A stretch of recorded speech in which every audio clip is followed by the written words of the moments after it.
In a forgotten parish, beneath the damp stone of a collapsed chapel, lies a record. Its script is faded, its wax seal fractured. It was never meant to be read, but what it describes still lingers.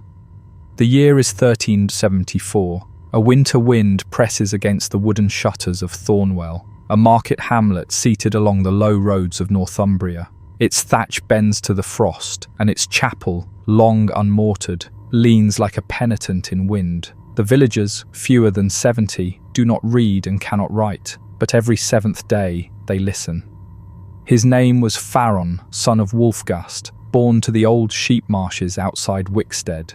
He was not a priest, nor a steward, nor man of arms, but his voice carried, and that, in those days, was a greater currency than coin. Faron was known as a Belmouth, a public crier sworn by tether and parchment to the steward of the Earl. He wore no badge but a leather tabard dyed with crude red bands. His scrolls bore the seal of Viscount Rendholm, though few in Thornwell knew the name. Before sun touched Chapelstone, Faron stood at the edge of the well square. With a staff in one hand and the bell in the other, he would strike the air with sound. Then he would speak, slowly, clearly, without eye to crowd. Notices of levy, deaths of tenants, updates on pestilence tolls, prices fixed by the Lord's grain warden. These were not mere announcements. They were order, and in places like Thornwell, they were law.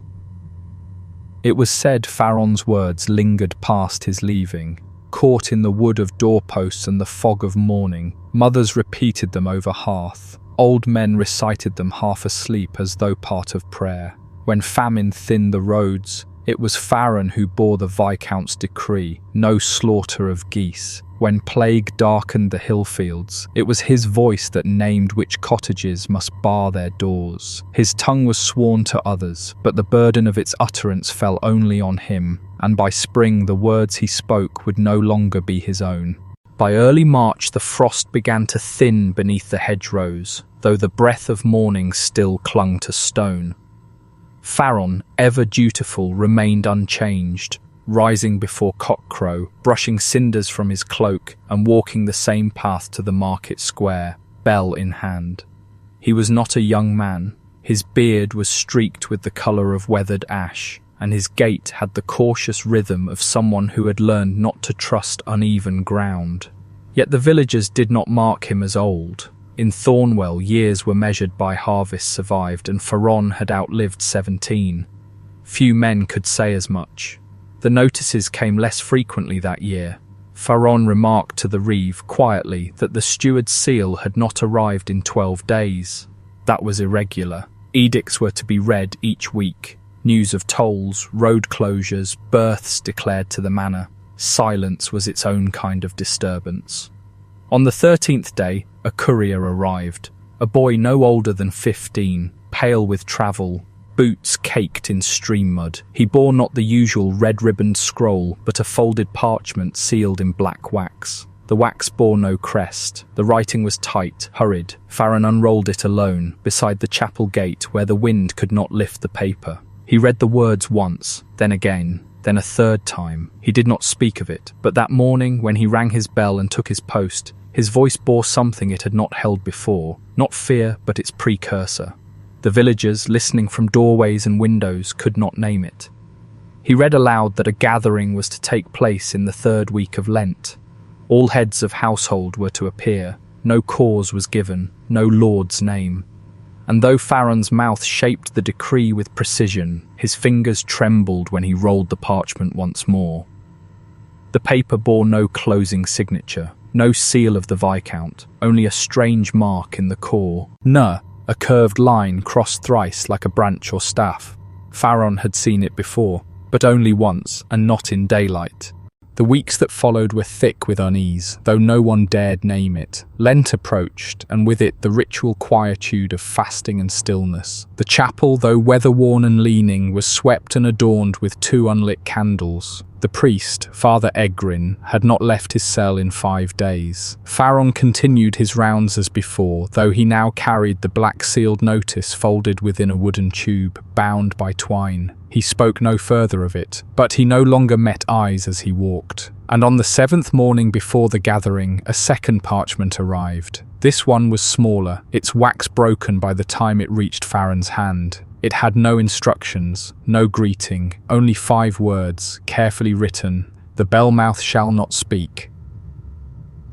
Farron did not read it aloud. Instead, he tucked it beneath the first and walked alone to the chapel. There he sought the priest, and for nearly an hour the two remained within. None heard their words, but when Farron emerged, he left his bell behind, resting it at the chapel's base. That afternoon, the village went without proclamation.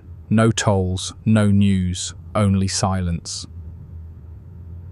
By dusk, a murmuring had begun. Not anger, Thornwell had seen worse, but a soft speculation that moved between hearths. Children whispered of the black mark, elders recalled the summer when the south fields burned and no bell rang for the dead. In the night, someone left a bundle at Farron's door: dried rosemary, a sprig of yew, and a wax medallion etched with the same triple-crossed line. He burned the rosemary, he buried the yew, but the medallion he placed on the chapel altar unspoken. In his record, no date is given, but those who recall that Lent remember the silence not as absence but as weight, a silence pressed into the eaves, into the bread, into the bones. And when the day of the gathering arrived, it was not the priest who unlocked the chapel doors. The doors opened just after terce, when the sun barely cleared the steeple. The air inside was sour with mildew and tallow. Villagers entered with the caution of those approaching confession. No one spoke. The pews creaked beneath wool and leather. A child coughed. A woman drew her hood tight. Farron stood not at the pulpit but along the far wall beside the broken font. His eyes remained downcast. Father Egrin was not present. In his place stood a man no one recognized, gaunt, draped in black wool, a chain of iron keys fastened to his belt. His face was pale, his lips chapped as if from fasting or penance. He gave no name. When he spoke, his voice was flat and low, but it carried. He read from a scroll with no seal. The language was formal but unliturgical. A summons, he said, for the community to witness and submit. Submit to what, he did not say. When pressed by old Gerwan, the baker, the man simply repeated, "The record must be amended, by presence alone." No further explanation was given. Each head of household was asked to mark a ledger, a single page, parchment curled at the edges, ink so dark it looked wet. The names were not written by hand but pre-inscribed. They were old names, some had not been uttered in decades, yet each person found their place. When it was Farron's turn, he hesitated. His name was not listed, only a blank line beneath a crude bell symbol. He looked once toward the man, then toward the villagers. Then he dipped the quill and signed. The man nodded, then he closed the book. No blessing followed, no dismissal. The chapel emptied slowly, with none quite able to say what had transpired, only that something had been acknowledged, or perhaps returned. Farron did not collect his bell that day. He left it beneath the altar, beside the burned rosemary and the buried yew. That evening, smoke rose from the north road, not fire, but ash, drifting as if from something long extinguished. And beneath Thornwell, something ancient began to stir. By the following morning, the ash had settled on the thatch and stone like fine powder. No fire had been seen, no cinders found, and yet every lintel, every sill bore the same pale dust. Children were kept indoors. The well water tasted faintly of iron. Farron did not leave his home that day, nor the next, but on the third morning he was seen walking toward the elder grove beyond the sheep fields, carrying no bell, no scroll, only a satchel of cloth. Those who followed at a distance said he paused before the ancient oak, the one split by lightning in the year of the second famine. There he unpacked the satchel, knelt, and began to dig. The soil was soft despite the frost. He uncovered a wooden box, aged and warped. Within it, wrapped in oilcloth, lay a manuscript. It was not the steward's, nor the priest's. It bore no ecclesiastical seal, only the mark again, 3 lines crossed upon a branch. He did not bring it back to the village. Instead, he carried it to the chapel, and once within, locked the door behind him. Inside, by what little light pierced the narrow windows, Farron began to read. The manuscript was not in Latin, but a dialect older than Wessex tongue, closer to the dead Kentish prayers. Yet he understood it. The text spoke of the bell mouth, not as a roll, but as a line, a lineage bound not to lord or church, but to a vow made before the founding of Thornwell, a vow to carry memory, not speech, but remembrance, not command, but reckoning. It spoke of names buried beneath the square, of bells melted not for silence but for sealing, of a voice that was never meant to be heard, only endured. Farron read until the dusk made the ink blur. Then he placed the manuscript upon the altar, beside the medallion and the black-sealed scroll. That night, no one rang the evening bell. No curfew was called, yet none left their homes. The silence had deepened, become ritual. And far beneath Thornwell, in chambers no record preserved, a second bell stirred. The second bell had not rung in 200 years. Its bronze was dulled to green, its yoke bound in spider root and cold clay. It hung in a substructure beneath the chapel, not accessible by stair nor hatch, but through a crypt bricked shut by decree of the old abbey. Few in Thornwell even knew of the crypt. Fewer still remembered what had once been kept there, relics perhaps, or penitent bones. But the manuscript spoke of it with care. It called the place the undersanctum. It described the bell as the tongue without breath, a name not given in reverence, but in dread.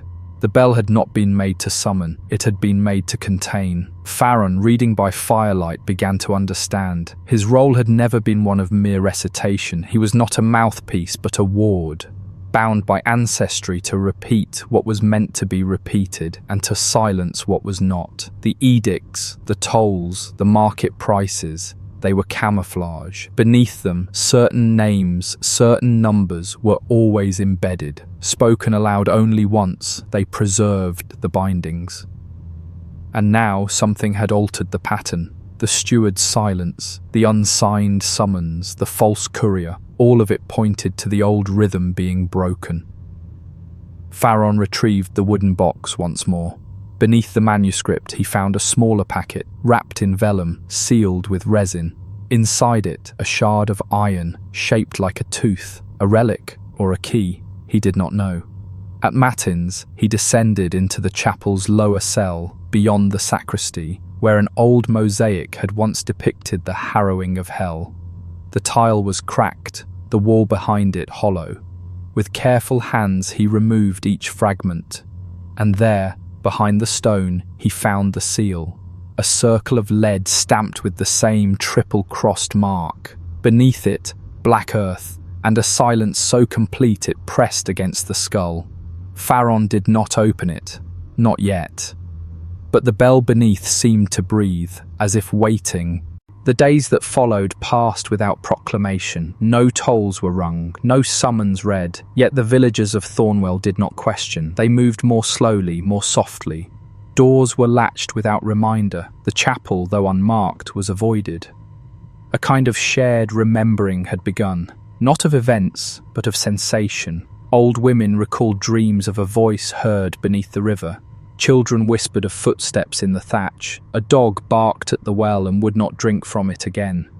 Farron slept little. By candlelight he transcribed portions of the manuscript onto fresh parchment, hands shaking with the effort. The old dialect resisted ink. Certain words, though understood, bled into the page, as if refusing to be fixed. He sought out Father Egrin, who had not been seen since the day of the gathering. The priest's quarters behind the chapel were empty, the bed undisturbed, no signs of flight, only a narrow trail of salt scattered across the threshold, a warding, but against what? That evening, Farron returned to the altar. The medallion had darkened. The resin shard, once dull, now glinted faintly in the firelight. He did not touch it. Instead, he unrolled the portion of the manuscript that named the Belmouth's last silence. It had occurred during a previous Lent, in a year unnamed. Famine had taken half the village. The priest had vanished. The bell beneath had sounded once, not rung, but struck. Afterward, no birds were heard in Thornwell for 7 years. The implication was clear. The bell's voice was not for the living. It marked not beginnings but endings, and only the bellmouth could determine when to unseal it. Farron wept silently, not from fear, but from the weight of duty returned. That night he removed his old cloak and laid it upon the altar. He donned the garb described in the manuscript, a linen robe of no colour, fastened at the throat with the thorned cord. Around his neck he hung the medallion. When he stepped outside, the ash had returned, but now it fell in spirals. On the morning of the 3rd Friday of Lent, Farron returned to the chapel before light. He carried the shard, the manuscript, and a single black candle. The chapel floor was colder than before. The hearth would not catch. He did not try again. With the iron shard, he pressed the lead seal behind the mosaic. It did not break, but it softened. As if recognizing its own undoing, the circle of stone beneath shifted with a grinding sound and a passage opened, narrow, breathless, lined with crumbling lime. The air that rose from it was not damp, but dry, a stillness untouched by season. He descended. Beneath the chapel lay the under-sanctum. It was not large, no more than 10 strides wide, 5 across. But it felt infinite, in the way graveyards feel infinite, not by scale, but by silence. The walls were carved with symbols not known to Scripture, circles, eyes and branches interlaced with names. At the centre hung the bell. It bore no clapper. Its mouth was sealed with a thick cloth bound in waxed thread. Upon its surface, etched in delicate relief, were dozens of faces, none with eyes. The inscription beneath read, "Non loqui, sed tene," not to speak, but to hold. Farron knelt before it. He did not pray. He placed the manuscript at the bell's base, then set the black candle beside it. The flame did not flicker.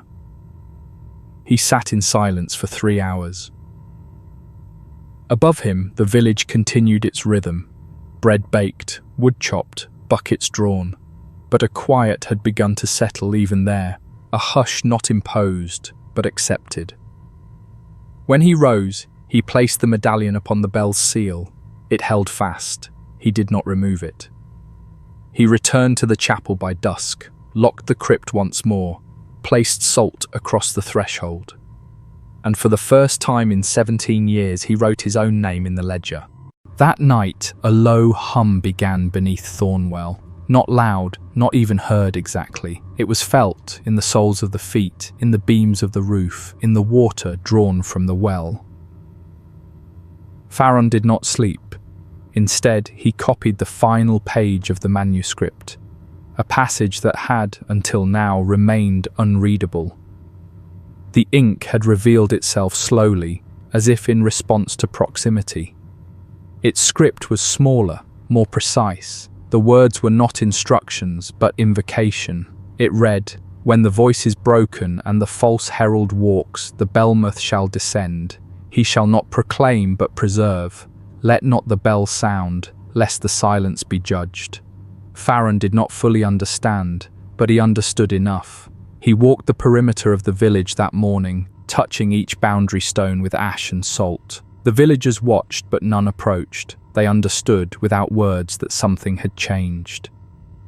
At midday, a second stranger arrived, not like the first who bore the chain of written law. This one wore a pale robe, his feet bare despite the frost. His face was veiled in linen, stitched at the mouth. He did not speak, but he carried a scroll. Farron accepted it, unrolling it with steady hands. Inside, a single sentence. "You are late. The bell stirs." The man turned, walking the road back into fog. He left no prints. Farron returned to the chapel, placed the scroll beside the others. He did not add it to the manuscript. It belonged elsewhere. By Vespers, the hum had grown more pronounced. Chickens refused their roosts. The dog that had barked at the well was found dead, no wounds, eyes glassed with ash. Farron lit the black candle once more. He did not ring the bell, but he began to write his confession. The confession was not structured as a priest might expect. No absolution sought, no crimes listed. It was a litany of memory. Names spoken by wind, sounds carried across frostbitten roads, warnings carved into the timbers of barns. Faron wrote slowly, methodically, each word a gesture of resistance. He described the years of false proclamations, edicts meant to distract, not inform, taxes adjusted not for need but to disguise names, deaths recorded only after the voices were heard, voices no one remembered hearing, but all obeyed. He wrote of the first time he saw the mark, not in scroll or seal but on a child's back, born in silence, buried the next morning. He was 12. He wrote of the bell in his dream, not as it looked, but as it sounded. He had never heard it, but its silence had a shape, a density. It pressed inward. He wrote of the steward's silence, not a lapse, but a passing of burden. The black-sealed scroll had come not from the Viscount, but from those beneath the Viscount. Names not spoken in court, but in cellar. And he ended with this: I am not the last Belmouth. I am only the one who remembered. He sealed the confession in wax, placed it in the same wooden box where the manuscript had lain, buried it again beneath the elder tree. He did not mark the grave.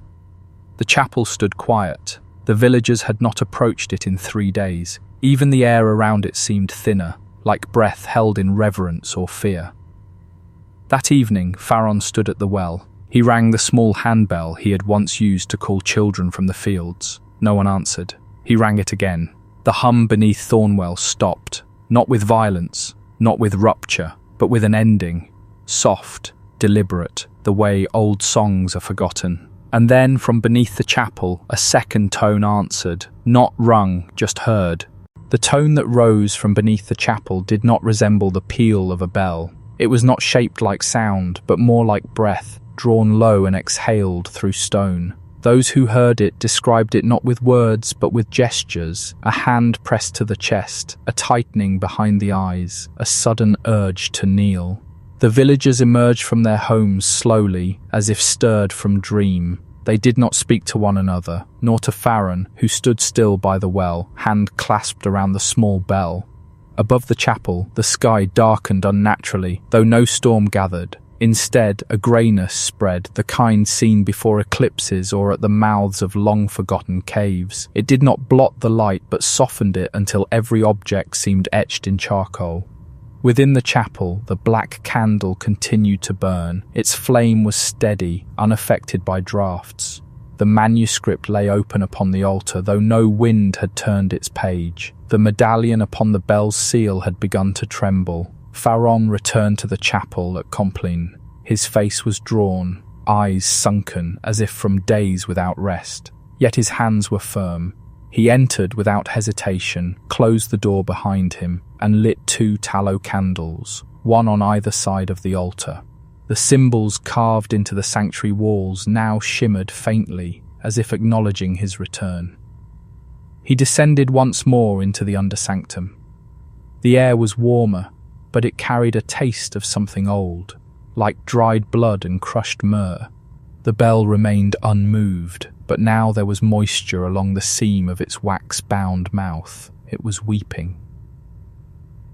Faron knelt before it and began to recite, not scripture, but the names from the manuscript. They were not names of saints or villagers. They were older, drawn from soil and water, forgotten covenants made before Thornwell was mapped. As he spoke, the bell did not sound, but its silence deepened, and the final name passed his lips. The wax upon its mouth cracked. Not split, not shattered, just a single fracture, like the first break in winter ice. Above, the villagers began to pray without knowing why. The crack in the wax grew slowly. It was not urged by wind or warmth, but by presence, as though Faron's invocation had stirred a memory in the bronze itself. The bell had once been forged not in any known foundry, but beneath the original chapel, long before Thornwell bore its name. Its metal bore traces of copper, ashbone, and a single drop of oil said to be drawn from the corpse of a drowned novice. It was moulded not for liturgy, but for containment. Its sound was never meant to summon the faithful, only to warn the stone. Faron remained kneeling before it, the candlelight casting twin shadows on the wall behind him. He did not blink. He did not breathe with ease. The act of remembering aloud had cost him something. His voice, though still present, now trembled with each word. He reached for the manuscript one final time. A passage had appeared along the margin, inkless but legible by reflection. It read, "If the fracture grows, the burden is lifted, but the toll must still be paid." He understood then that the role of the bellmouth was not simply to recite, but to absorb. Every utterance spoken aloud passed through him, rooted in flesh and marrow. That is why the line of bellmouths aged quickly, why few died in their beds. He stood with effort and placed his palm against the bell's side. The surface was warm. Behind him, the stone archway leading back to the chapel quivered slightly. From above, dust drifted down like flour. Something in the village had shifted.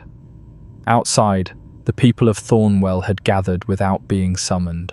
They stood in silence around the chapel, eyes toward its roof, mouths closed. No fear, only the stillness one finds in the presence of a long-expected ending. The sky held no stars, only a single grey ring where the moon should have been, and when the first drop of wax fell from the bell's seal to the floor, it hissed not like water on fire, but like breath drawn in. Farron did not flinch. He waited for what came next. The bell did not toll, it exhaled. The sound was not heard in the ears but in the sternum, a low rolling pressure that passed through the floor, the chapel walls, and into the bodies of all who stood above. The villagers swayed, not from dizziness, but from resonance. It was as though the bell had spoken a word too old for language. Children began to hum without intention, matching the cadence. Dogs whined and scratched at the earth. And in the air above the chapel, the greyness seemed to bend inward, as if sky and roof were drawing toward each other. Farron remained in the undersanctum, one hand still pressed to the bell. His lips were moving, but no sound emerged. He was not praying. He was translating, word by word, breath by breath, the sound into something holdable. The manuscript's pages began to turn of their own accord. Not rapidly, but with the slow inevitability of falling leaves. Each page now bore fresh lines of text, written in a hand that was not Farron's. The names returned, but now with annotations, years, deeds, transgressions. A ledger, it seemed, of oaths betrayed. The candle beside the bell went out. Its flame did not flicker, it vanished.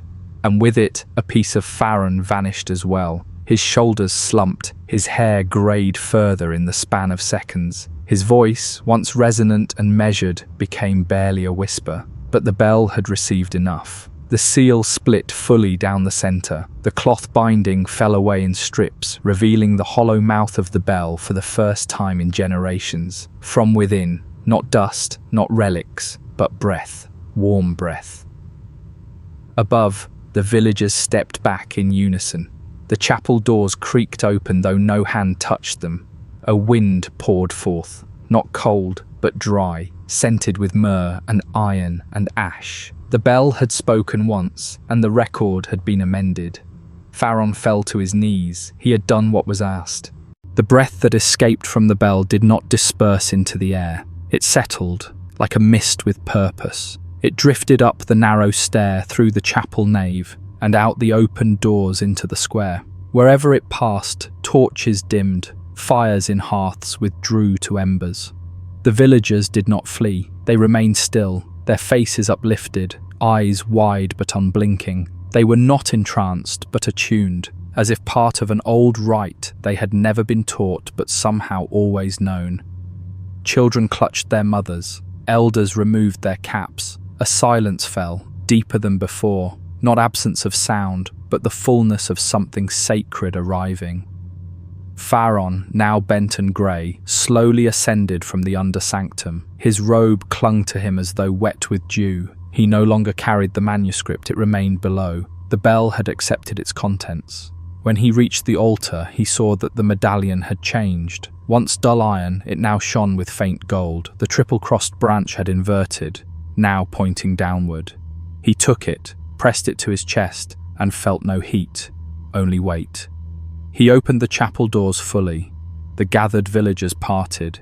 He stepped into the square and raised the medallion high. No words were spoken. Instead, the people bowed, not in worship, but in acknowledgement. A record had been settled. The bell had breathed its memory into the soil, and Thornwell, for the first time in many years, was no longer under the rhythm of another's voice. The sky lightened, the grey ring above dissolved, and for a brief moment the air held the scent of elderflower and earth after rain. Faron returned to his home, unaccompanied. He did not speak for the remainder of the day. He placed the medallion on his table, washed his hands and removed the robe. He folded it carefully, placed it in the chest by the hearth, and then quietly he sat beside the fire. He would not return to the chapel. His task was complete. Spring arrived without proclamation. No bell rang, no scrolls were read, but the signs were clear: buds upon the hedgerows, thawing earth, lambs born in silence. The villagers moved with quiet purpose, neither speaking of the past month nor forgetting it. The chapel doors remained open, no priest returned, no one entered the under-sanctum, and yet each morning a fresh wreath of yew and rosemary was laid upon the altar. No one ever saw who placed it. Faron spoke little. He tended his hearth, walked the edge of the fields, nodded to those who passed. He had grown thinner, slower, his hair now white, his eyes sunken but clear. One afternoon, a child approached him, a girl of no more than 7, holding a branch with 3 buds. She did not speak, only extended it. He accepted it with care, then pressed it to his lips. The branch was from the elder tree, the same beneath which the box lay buried. That night he returned to the tree. The soil was soft, the grave undisturbed. He did not dig, he simply knelt. And for the first time in many days, he wept. Not from sorrow, but from memory, full and wordless. The manuscript remained below, the bell above. But he now understood they were never separate. One kept breath, the other bone. One held the record, the other the echo. He rose, returned home, and retrieved the medallion. It no longer glowed. The metal was cool and dulled once more. He placed it beneath his pillow. That night he dreamed of the bell, not tolling, not weeping, but silent and open, resting beneath a sky of elder branches. Around it stood 100 figures, their faces blank, their hands pressed to their chests. Each bore a bell, none rang. He awoke before dawn. The fire had gone out. Faron did not rekindle the fire. He simply rose, washed his face with cold well water, and wrapped himself in a coarse wool cloak. The morning air was thick with dew. From the chapel, a single crow took flight, circling once, then disappearing into the low sky. The village was quiet. It had become a custom now, this morning's stillness, not imposed by law or fear, but embraced like a long-delayed fast. The people no longer awaited proclamations. They listened instead to the seasons, the soil, the breath of the trees. Faron walked to the square, stopping where he had once stood with bell in hand. He looked at the empty space, at the worn stones beneath his feet, smoothed by years of pacing and presence. He bowed his head, not in sorrow, but in reverence for what had been carried. In his hand he held a scrap of parchment, one of the final leaves copied from the manuscript. Upon it, only 3 words: "Keep the silence." He pinned it to the chapel door with a single iron tack. Then he turned, and for the first time in 17 years, he left the village road. He walked beyond the fields, past the elder grove, and into the low forest beyond the marsh. None followed. By dusk, the villagers saw only a faint thread of smoke rising from the trees. Not fire, not signal, just a final breath into the branches. That night, the chapel bell was still. The candle on the altar had burned to waxen puddle. The wreath of yew had withered. And beneath the chapel floor the bell no longer pulsed. It had returned to its slumber. The silence held. The years that followed passed quietly, marked not by edicts or events, but by the return of rhythm, planting, harvest, illness, birth. The village did not grow, nor did it shrink. It endured. New children were born who never heard the bell. Some asked what the rope above the chapel rafters had once been for. They were told, in time, not with stories, but with gestures, finger to lips, hand upon heart. Faron was not seen again, but sometimes at twilight a figure was spotted beyond the elder grove, gathering roots or standing in stillness among the trees. When asked, elders would say only, "He tends the hush." The chapel remained open. No new priest arrived. Instead, a woman named Alditha, once midwife, now matron of the village, began to sweep its floor and light the tallow each morning. She did not preach. She read no scripture. But on the coldest nights, she would sit beside the altar and hum the same three-note melody over and over. One autumn, the wind returned, sharp and northern, the kind that carried memory with it. And with it came a rider. He bore the steward's colours, though the hue was faded and the sigil incomplete. He asked for the crier. He was told, "There is none." He asked for records. They showed him the sealed book upon the chapel lectern, untouched for nearly a decade. He asked to speak to someone in charge. Alditha met him in silence. She gave him bread, water, no more. He left before morning, and the next spring, no steward rode through Thornwell again. The village had become something else, not rebellious but untethered, a place no longer under the voice of a greater mouth. And the bell, silent beneath the stone, kept its vigil. There came a year when the fields failed, the rains did not fall, the grain turned to rot in the husk, the well ran low. Yet the villagers did not despair. They adjusted their lives with grim resolve, as though remembering a hunger they had never lived through. They rationed what was left. The chapel became a place of gathering once more, not for prayer but for warmth and shared bread. Alditha died that winter. She was found seated before the altar, eyes closed, hands folded around a dried sprig of rosemary. She was buried beside the elder tree, wrapped in linen, without cross or stone. The people sang a single note as they lowered her down, the same three-note hum she had sung. The children knew it now. They sang it without question. The chapel was not swept again. Dust returned to the nave, cobwebs reappeared in the corners, but no one desecrated it. It remained untouched in the way sacred things are, by reverence, not fear. And then one midsummer's day, a young girl fell into the well. She survived, but when she was drawn up, she spoke not for 3 days, and when she finally did, her first words were, "The bell remembers." She had never been told of it, not by name, not by tale, yet she described the face etched into bronze, the waxen threads, the silence so thick it pressed on her lungs. The villagers listened, not with alarm, but with recognition. They said nothing to her, only taught her the hum. And from that year onward, the tradition returned, not the bell, nor the edicts, but the remembrance, the walk around the chapel, the laying of the wreath, the silence at dawn on the 3rd Friday of Lent. The children called it the breath day, and no one ever missed it. The girl from the well, her name was Elswith, grew tall and quiet. Her voice never returned to full strength, and she did not speak often, but when she did, the village listened. By her 20th year, she had taken up Alditha's role, though none named it. She swept the chapel, lit the tallow, placed the wreath. But more than that, she began to write. In a small leather-bound ledger, she recorded not events, but silences. Days when no birds sang, moments when breath caught in the throat, hours when the sun did not cast shadow. She called the book The Quiet Hours. One entry read, "Today a child spoke a name not hers. It was heard by none but the walls. Yet the bell did not stir. It remembers, but does not answer." Another, "The wind came from the east today, but carried no scent. It passed through us, not over us. The trees did not move."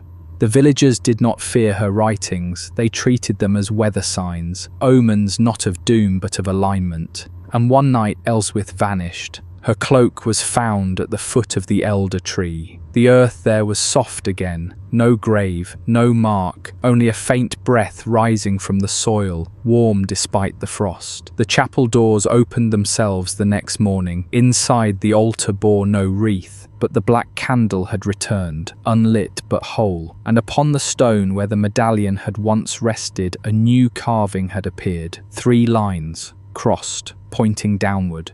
The carving on the altar remained untouched. None tried to remove it. None tried to explain. The villagers simply nodded when asked and replied, "It is the mark of the hush." Years passed. The village changed as all villages do.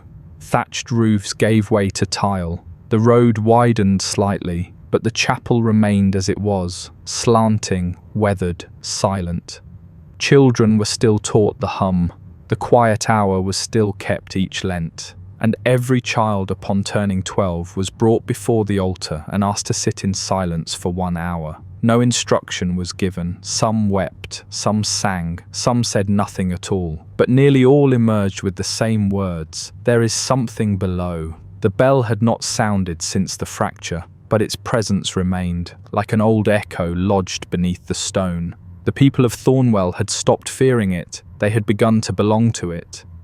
Once a group of friars came through, travelling north toward Lindisfarne. They asked to rest in the chapel. They were told gently, no. When they insisted, a young boy placed his hand upon the friar's chest and whispered, "You don't carry the breath." The friars left before nightfall. Thornwell became a place spoken of rarely and only in certain circles, among archivists, among the last remaining bellmakers, among those who still read the Kentish tongue. They referred to it as the village of kept silence. No map marked it, no roads pointed to it. But still, on the third Friday of Lent, the chapel doors open, and beneath its floor a bell rests, unrung, but never forgotten. The candle returned once more the year the river froze in high spring. It was found already lit, resting on the altar without wax spill, its flame impossibly tall, unwavering. The chapel had not been entered in weeks. None had left it there. None claimed to know its source. But the villagers accepted it, as they had all things since the bell had spoken. No questions were asked, only silence was observed. That evening, a woman named Myrwen, whose voice had been lost since childhood, stood beside the altar and hummed aloud for the first time in 40 years. 3 clear notes, held in slow reverence. Those who heard it felt it like a pull in the chest. The next morning she had vanished. Her shawl remained carefully folded upon the chapel bench. There was no mourning, only a shared sense of return. The ledger kept by Ellsworth, now held in the chapel's back shelf, recorded the event simply. The hush took her kindly. Generations turned like seasons. The outer world began to press faintly upon Thornwell. A distant abbey sent word, offering to restore the chapel. No answer was given. A cart arrived once, bearing stone and plaster, uninvited. The workmen camped at the edge of the village. In the night, the wheels of their cart splintered in silence. One man fell ill with a fever of forgetfulness. They left before dawn. Afterward, a new carving appeared above the chapel door, shallow, as if from a finger drawn through dew. A bell, inverted, with 3 lines running through it. The villagers began referring to the chapel not by name, but by gesture, fingers pressed to lips, then placed over the heart. It was enough. And still, the bell below rested. It had not sounded in a generation, but each spring, the air near the altar grew faintly warm, as if exhaling memory. There came a season of war in the lands beyond Thornwell. Lords raised banners, priories burned, roads filled with the fleeing and the starved. But Thornwell remained untouched, not through strength or alliance, but through absence. No road bore its name, no knight could recall its bounds. The village fell between maps, not hidden but quietly erased by time. Still the villagers watched. They gathered beneath the elder trees and listened for sounds beyond their wood. Once they heard cannon fire from distant fields. Another time smoke drifted over the hills. But no horseman came. No decree arrived. The silence was deeper in those days, heavier. It held not only memory, but protection. And in the chapel, a child was born. Unnamed, unbaptized. Her birth was not marked by proclamation, only by the return of the medallion. It was found resting in her crib, though none knew from where. She bore the mark upon her back, 3 lines crossed in downward arcs. She never cried. She breathed slowly, watched often, and hummed in her sleep. The village called her the Little Hush. By age 7, she had already memorized the quiet hours ledger. She began to write her own entries. Unlike those before her, hers were not warnings, they were instructions. When the ash does not fall, sweep the stones inward. If the bell mouth grows cold, burn elder leaf, not resin. The villagers read them with care, not as prophecy, but as maintenance. The silence required tending, and the bell, though unsounded, remained ever present. It was no longer a thing of fear or awe, it was simply part of the land, like the wind or the stone. The girl grew in years, but not in stature. By 15, she still looked as a child. By 20, she walked the village alone, speaking only in the hours before dawn. She never addressed crowds, only individuals, and her words were always questions. Do you remember your first silence? Have you heard it breathe? What did it give you when you wept? Each question lingered, unanswered. She never waited for a reply, only moved on. She slept in the chapel now. No bed, no blanket, only a patch of stone warmed by the light of the candle. She never lit it, but each night it burned. One winter, the river rose without rain. Floodwaters threatened the lower fields. The villagers gathered, prepared for loss, but the girl walked to the edge of the floodplain, knelt, and placed the medallion in the water. The waters receded by morning. When she returned, the bell beneath the chapel stirred, not sounded, but breathed again. The breath was gentler now, less burdened, and on the altar appeared a new page of the manuscript, never seen before. Its script was not written, but pressed into the parchment, indentations only visible when held against flame. It read, "When the voice returns, it shall not speak in sound, but in hush. The bell will carry no echo, only memory." She copied it into the ledger. Below it, she added her own line, "We are not the watchers, we are the remembered." The candle did not return 1 year. The altar was bare, the wreath forgotten. No hum rose from the chapel, no villager remembered the silence, and yet no one panicked, no one sought to restore it. Instead, a quiet grief settled over Thornwell, not loud, not spoken, like moss growing in absence of light. The girl, now aged beyond youth, yet unchanged in form, stood beside the altar and spoke aloud for the first time in memory. "It has moved inward." None asked what she meant, but that night the chapel doors closed of their own accord. The stone of the bell's resting place shifted subtly, as if exhaling dust. The next day she was gone. Only a circle of salt remained in the shape of her sleeping form. The ledger closed itself, and upon the chapel wall 3 symbols appeared, etched shallowly into the grain of the stone: a breath, a bell, a branch. It was clear then, the silence had not ended, it had been passed on. To what or to whom, none could say. The chapel remained, its stones weathered, its roof bowed, but none attempted to restore it. The silence had become part of its structure, embedded in each worn beam and soot-darkened window. Pilgrims came now and then, not many, just enough to remind the village that the world still turned. They spoke of visions, of maps that led to Thornwell without guidance. One claimed he had heard the bell in a dream before his arrival. He was shown the door. Thornwell had become less a place and more a rhythm. The villagers knew the signs: the turning of leaves without wind, the hush before the first frost, the sensation of being watched kindly from beneath the floor. The bell no longer stirred. It no longer needed to.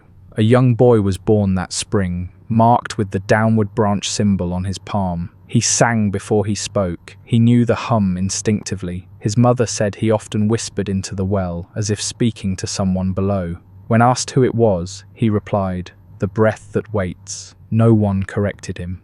The chapel door stayed shut that year, but the people did not mourn. They held silence around their hearths. They lit elder leaf in bowls. They let memory settle, like ash on stone. And beneath it all, deep within the under sanctum, the bell rested, not asleep, not forgotten, simply waiting. The boy with the branch mark grew in the rhythm of silence. He was not taught as others were. He required no instruction in the rites, no stories of the bell, no ledger entries to guide him. He moved with the certainty of one who had already remembered. By his 10th year, he could find the center of a silence in any room. He would enter the chapel alone, close the doors, and sit upon the stone near the altar. Not in prayer, not in meditation, simply being. And each time he emerged, something in the air would shift. The wind would cease, the birds would hush, a single leaf might fall sideways. Villagers began to call him not by name, but by the word they once feared, Belmuth. He never spoke of the bell, he never sought the manuscript, he touched no relic, but he began to hum, not the old 3-note melody, but a fourth sound, lower, slower, like the final note of a procession. One elder, upon hearing it, wept and did not explain why. And then, without instruction, the boy took to carving. In the chapel wall he etched the same 3 figures, breath, bell, branch, but with one added mark, a single downward spiral beneath them. None knew what it meant, but all felt its weight. The hush was no longer a tradition, it had become a legacy, and in its centre, the boy waited, like the bell itself. A traveller came in a year of famine, thin, weathered, bearing a cloak of foreign wool. He claimed to be a monk, though no abbey crest marked his robe. He asked only one question: "Is it true the bell beneath Thornwell still sleeps?"